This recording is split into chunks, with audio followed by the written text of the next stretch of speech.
This is lucky from Maxbhi.com। Friends, क्या आपके Samsung Galaxy J7 Prime का front camera damage हो गया है? Worried of high repair cost of your smartphone?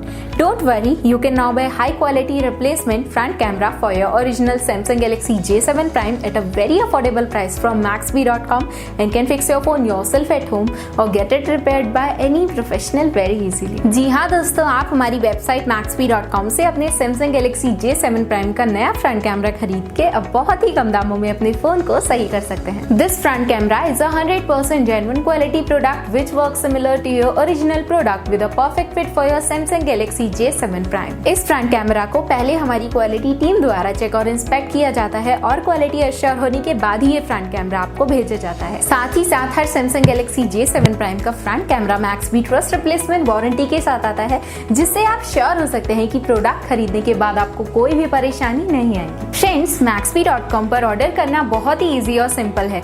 हमारी वेबसाइट Maxbhi.com पर अपने प्रोडक्ट को सर्च करें और प्रोडक्ट पेज पर जाकर बाय नाउ पर क्लिक करें। अपना नाम, मोबाइल एड्रेस फिल करें और ऑर्डर पर क्लिक करें। ऑर्डर क्लिक करने के बाद आप हमारे सुपर सिक्योर पेमेंट पेज पर आ जाएंगे, जहां आप ऑलमोस्ट हर तरह से पेमेंट कर सकते हैं, जैसे कि UPI, नेट बैंकिंग, क्रेडिट और debit cards, wallets etcetera. Once your payment is done and your order is processed, it will be safely packed and dispatched within 1 or 2 days। और हाँ गाइज, शिपिंग बिल्कुल free है, so you just have to pay for the product and nothing else। आपके order की सारी updates और tracking details regularly आपको आपके ईमेल और फोन पर भेजी जाएगी, जिससे आप अपने ऑर्डर का स्टेटस जान सकते हैं। Maxbhi.com पिछले 6 सालों में अपने हजारों हैप्पी कस्टमर्स को फोन पार्ट्स डिलीवर कर चुका है और ये गिनती डेली बढ़ रही है। सो वेट मत करिए, अभी ऑर्डर करें और चल रहे special cashback and heavy discounts का फायदा उठा के अपने फोन में लगवाएं बेहतर क्वालिटी पार्ट्स, वो भी कम दामों में।